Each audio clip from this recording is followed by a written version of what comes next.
Hello everyone, welcome back to my YouTube channel technical Rajput blog. तो guys, आज मैं आप लोगों को बताने वाला हूँ इस वीडियो में, जो कि वन शॉट है। कुछ टॉपिक्स थे तो मैंने सोचा कि इसके बारे में आप लोगों को बता दूँ। तो इस इम्पोर्टेंट टॉपिक के बारे में टेक्निकल रिपोर्ट है इसमें, और वेरियस लेवल ऑफ कम्युनिकेशंस के बारे में बताने वाला हूँ, और वेरियर ऑफ कम्युनिकेशन और 7C, और टेक्निकल रिपोर्ट कैसे लिखना है, कैसा फॉर्मेट है। तो इस वीडियो में यही बताने वाला हूँ, और भी जो रिमेनिंग टॉपिक बचेंगे उसके लिए मैं डिफरेंट वीडियो बना दूंगा, जैसे कि बिजनेस लेटर हो गया है, application writing resume, email, tender हो गया है हमारा, और प्रिसाइज राइटिंग हो गई है, और भी चीज़ें हैं तो वो मैं बता दूंगा। बात करते हैं वेरियस लेवल ऑफ कम्युनिकेशन के बारे में। जो एक्स्ट्रा पर्सनल कम्युनिकेशन होता है, जिसमें गाइस क्या होता है, extra personal communication is a communication between human beings and non human beings. तो गाइस, आप लोग एग्जांपल्स ले सकते हैं, जैसे कि कम्युनिकेशन बिटवीन द डॉग्स। आप लोग कि डॉग मंकी हो गया है, और एंड देयर बिज मास्टर्स के साथ में जो उनका कम्युनिकेशन होता है वो एक्स्ट्रा पर्सनल कम्युनिकेशन होता है। अब बात करते हैं इंट्रापर्सनल कम्युनिकेशन के बारे में। इंट्रापर्सनल कम्युनिकेशन वही होता है जो take place within the body of the individually. तो जितने भी कैंडिडेट हमारे होते हैं, तो इसमें डिपेंड करता है कि which is basis of information processing. आपकी इन्फॉर्मेशन किस तरीके से चल रही है, क्या थिंकिंग कैपेबिलिटीज़ आप लोग की हो रही है, आपकी बॉडी के अकॉर्डिंग इंडिविजुअली आप किस पे वर्क कर रहे हैं। सेल्फ मोटिवेशन होता है, जैसे कि अपने आप में खुद आपको मोटिवेट करना है, जिसमें इंटरपर्सनल का लेवल होता है। अब बात करते हैं इंटरपर्सनल कम्युनिकेशन। इस कम्युनिकेशन में क्या होता है कि इन्फॉर्मेशन शेयर करते हैं अमंग पीपल के बीच में, मतलब एक पीपल से साथ में दूसरे पीपल के साथ में हम लोग कम्युनिकेशन को शेयर करते हैं, और इसमें सबसे ज़्यादा हम लोगों का डायरेक्ट होता है। इमीडिएट फीडबैक मिलता है पॉसिबल, जैसे हम लोग किसी से भी क्वेश्चन पूछ रहे हैं या डाउट हो रहा है हम लोग को, तो इमीडिएटली हमको आंसर्स मिलते हैं। इंस्टेंटली क्लैरिफाइड होता है कि हाँ, ये चीज़ सही है या गलत है। तो ये अमंग होते हैं फ्रेंड्स के बीच में हम लोग का जैसे इंटरेक्शंस होता है। सेल्समैन जो मोस्टली हम लोग के जो सेल्समैन की प्रोफाइल होती है, वो इंटरपर्सनल कम्युनिकेशन हमारा डिपेंड करता है। अब बात करते हैं इंटरेक्शन भी अमंग फ्रेंड के बीच में होता है। अब ऑर्गेनाइजेशनल कम्युनिकेशंस में क्या होता है कि ये कम्युनिकेशंस होता है जो प्लेस करता है हमारा कि आउटसाइड द ऑर्गेनाइजेशन, और जो कि एक डिफरेंट हायरार्किकल लेवल होता है, जो कि बहुत ही ज़्यादा एनी ऑर्गेनाइजेशन के अंडर में आप लोगों को ऑर्गेनाइजेशनल कम्युनिकेशन का हमारा ये बहुत ही रोल प्ले करता है। अब बात करते हैं फिफ्थ हमारा जो कि होता है, जो कि मास कम्युनिकेशन होता है। इसमें क्या होता है कि कम्युनिकेशन होता है, एक लार्ज नंबर ऑफ पीपल है जैसा ऑडियंस के बीच में आप लोग कम्युनिकेट करते हैं, जैसे कि मैसेज किसी को रिफर कर रहे हैं लार्ज ऑडियंस के बीच में, जैसे कि जो मोटिवेशनल वीडियो होते हैं, स्पीकर्स होते हैं, वो हमारे मास कम्युनिकेशंस का एक मेन टाइप का एग्जाम्पल्स हैं।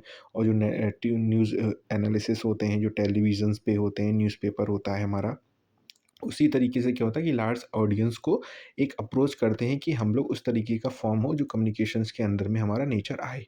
तो वही जो कि हमारे मीडिएटर्स होते हैं, जो कि जर्नल्स होते हैं, बुक, टेलीविज़न, न्यूज़पेपर, वो इमीडिएट हमारे इस कम्युनिकेशंस के अंदर आते हैं, जो कि मास कम्युनिकेशन होता है।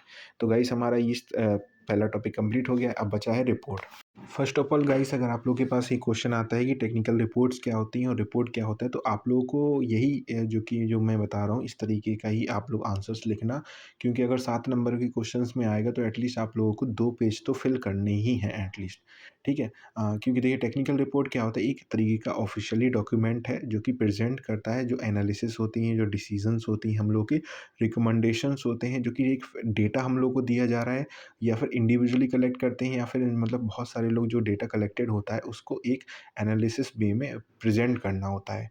तो रिपोर्ट्स में क्या होता है कि प्रोफेशनल होते हैं, जो इंजीनियर्स होते हैं, जो आप लोग हैं, जैसे कि साइंटिस्ट होते हैं, जो प्रिपेयर करते हैं रिपोर्ट, एक तरीके की वो टेक्निकल रिपोर्ट के अंदर आ जाता है।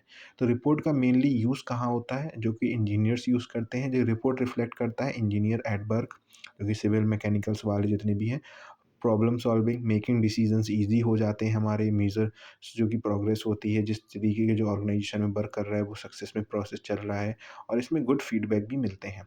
अब बात करते हैं कि रिपोर्ट्स में क्या-क्या हमारे फॉलोइंग पार्ट्स हैं जो इंक्लूड होते हैं। तो हमारा टाइटल क्या होता है रिपोर्ट का, स्टेटमेंट हम उसमें क्या लिख रहे हैं कि यार किसके बारे में रिक्वेस्टेड कर रहे हैं, जनरल स्टेटमेंट क्या है, एक्सप्लेनेशन, प्रॉब्लम एनकाउंटर्ड, और जो कि एक्नॉलेज जो हम लोगों को हेल्प कर रहा है, those who helping this acknowledge. अब बात करते हैं टाइटल पेज में होना चाहिए, it should be well balance होना चाहिए, अच्छा तरीके से वेल बैलेंस, क्योंकि टाइटल ही मेनली डिपेंड करता है टेक्निकल रिपोर्ट के अकॉर्डिंग, जो सबसे ज़्यादा कंसिस्ट करता है हमारा, कि रिपोर्ट का टाइटल होना चाहिए, content. Set the left hand margin for the title and all element in 2 inches. तो ये भी मेंशनली आप लोग को है, जैसे अगर आप लोग को रिपोर्ट आती है वो लिखना है तो इस तरीके का। All caps, initial caps, bold whenever requirement, writer's name, title, date, address, report, फिर टेबल ऑफ कंटेंट होना चाहिए। समरी भी है एब्स्ट्रैक्ट में, इट्स अ मिनिएचर वर्ज़न होनी चाहिए जिसमें आप लोगों का प्रॉब्लम के बारे में एड्रेस करें, किस चीज़ के बारे में आप लोग इस रिपोर्ट को लिख रहे हैं, वहाँ पे मेजर फैक्ट होना चाहिए उसके बारे में। और रिकमेंडेशन क्या कर रहे हैं, मतलब कि वो प्रॉब्लम फेस तो हम कर रहे हैं, तो आप लोग को किस तरीके से मतलब इस सिचुएशन को रिकमेंड कर रहे हैं कि कैसे प्रॉब्लम हमारी सॉल्व होगी। डिस्कशन होना चाहिए, कन्क्लूज़न होना चाहिए, इस तरीके की हमें ये फॉलो करना है। अब बात करते हैं कि हम लोग के बारे में, जैसे कि जो वेरियस पैरामीटर्स हैं जो कि ओरल रिपोर्ट्स होती है कुछ अलग-अलग तरीके की, एक होती है रिटन रिपोर्ट्स होती है, आप स्क्रीनशॉट ले लेना, एक शॉर्ट रिपोर्ट होती है, एक लॉन्ग रिपोर्ट, फॉर्मल और इनफॉर्मल। तो जो ओरल रिपोर्ट्स होती है इसमें फेस टू फेस कम्युनिकेशन होता है, रिटन रिपोर्ट्स में क्या होता है कि प्रिसाइज़ तरीके से हम लोग एक परमानेंट रिकॉर्ड होता है, जो कि हम लोग वहाँ पे ट्रांसफरिंग इन्फॉर्मेशन करते हैं। एक शॉर्ट रिपोर्ट्स होती है जो कि प्रेज़ेंट करती है एक छोटे से लेटर के और एक मेमो के फॉर्म में, जो कि आप लोग देखते होंगे, छोटा-सा मेमो होता है, वहाँ पे इन्फॉर्मेशन कर देते हैं, जो भी हम मोस्टली कंपनी छोटे-छोटे बिज़नेस जो कि हमारे होते हैं स्टार्टअप्स वो बनाते हैं। लॉन्ग रिपोर्ट्स में क्या होता है, पूरा टॉपिक होता है, रफ ड्राफ्ट होता है, एडिटिंग, प्रिपेयरिंग ऑल दी चीज़ होता है। फॉर्मल में क्या होता है, इन्वेस्टिगेशन प्रॉब्लम्स होती हैं, डिटेल होता है, इलैबोरेटेड होता है, अच्छा खासा फॉर्मेट होता है उसका, जिसमें रिसर्च रिपोर्ट भी आ जाती है, रूटीन आ जाता है, थीसिस हो जाती हैं, प्रोजेक्ट्स हो जाते हैं। इनफॉर्मल रिटोन में क्या होता है हमारा रिपोर्ट सॉरी, जिसमें बिज़नेस रिपोर्ट्स होता है जो कि शॉर्ट होती है और इनफॉर्मल वे में होती है, क्योंकि एज़ यूजुअल हमारी जो कि अदर कंपनियाज़ होती हैं जो कि एमएनसीज़ वो हमारी इनफॉर्मल रिपोर्ट्स यूज़ करती हैं। इसमें इन्फॉर्मेशनल भी रिपोर्ट्स होती हैं जिसमें प्रेजेंट फैक्ट्स होती है, सिचुएशन होती है, प्रॉब्लम एनालिटिक्स में क्या होता है कि प्रोजेक्ट की रिपोर्ट क्या चल रही है, फिजिबिलिटी, मार्केट रिसर्च रिपोर्ट जो कि हमारे जितने भी स्टॉक मार्केट एक्सचेंज वाले हैं वो हमारी एनालिटिकल रिपोर्ट यूज़ करते हैं। रूटीन और पीरियोडिक रिपोर्ट्स जिसमें लेबोरेटरीज में यूज़ होता है, प्रोग्रेस होती है, हम लोग जो कि स्कूल्स में और कॉलेजेस में जो कि रिपोर्ट्स हमारा होता है वो रूटीन रिपोर्ट्स होता है।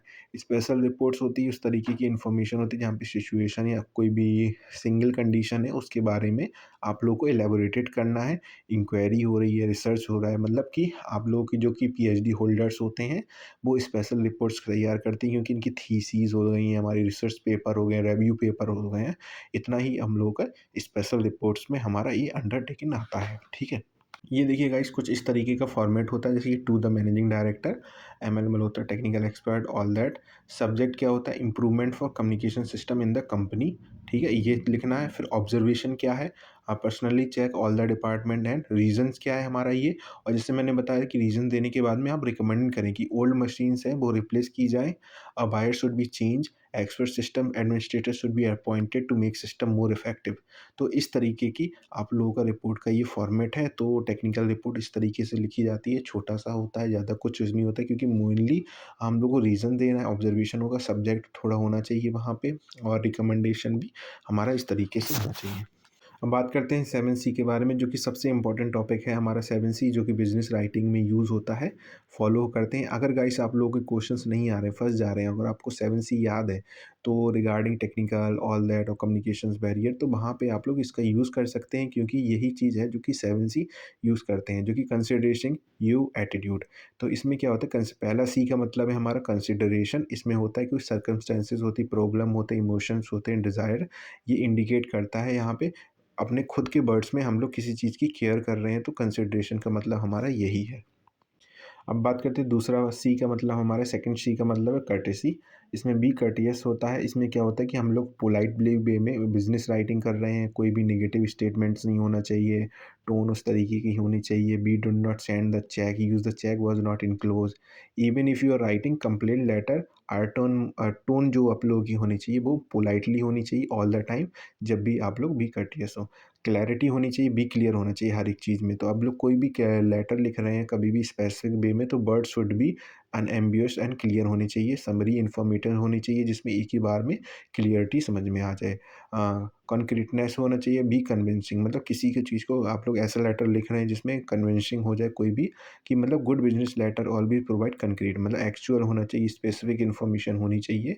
अब करेक्टनेस होनी चाहिए, both expression and information should be followed, writing business letter, writing must ensure correctness होनी चाहिए, टोन की फॉर्मेट होना चाहिए, इन्फॉर्मेटिव, फैक्ट मेंशन होनी चाहिए। तो इस तरीके से हमारे करेक्टनेस होनी चाहिए। अब बात करते हैं कंसाइसनेस होता है हमारा, use only necessary let, short sentence की यूज़ कर सकते हैं, बी डायरेक्ट होना चाहिए। लॉन्ग रिडंडेंट जो लेंथी और अननेसेसरी एक्सप्रेशन होते हैं वो उसको जस्ट लीव इट करना चाहिए।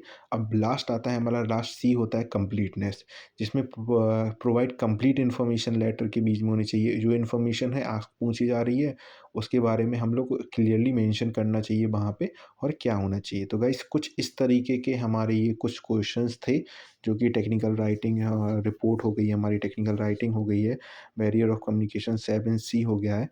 कुछ और भी टॉपिक होंगे तो मैं आज या कल में आप लोगों को अपडेट कर दूँगा। तो उसके भी टॉपिक के वीडियो निकाल दूँगा वन शॉट में, जो कि जो रह गया है हमारा टेक्निकल राइटिंग तो हो गया है, रिपोर्ट भी हो गई है, बिज़नेस लेटर रह गया है, एप्लीकेशन राइटिंग रह गया है, resume, email, application writing, tender, ये सब चीज़ें मैं आपको इन्फॉर्म कर दूँगा। Thank you.